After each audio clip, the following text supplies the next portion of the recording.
So this is Apollo. The first time you see it, it can be quite daunting, but it is fairly easy to understand. Top left here, we had the species that you'll be working on, followed by your account name. And then we have various options that you shouldn't need to get into, but are there and available. The bar below it is the scaffold of the genome. This tells you where you are along the DNA and can sometimes be fairly useful for navigating. Here we have some more navigation controls.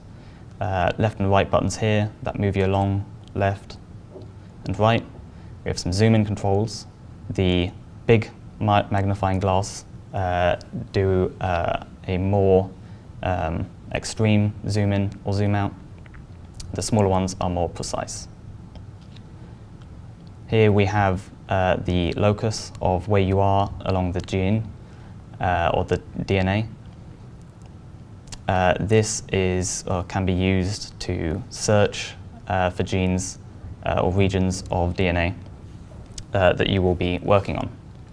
Next to it we have a highlighting tool which you can use to highlight a section of the DNA.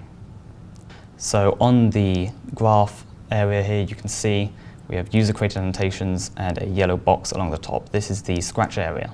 This is the area that you will promote genes to and annotate them in.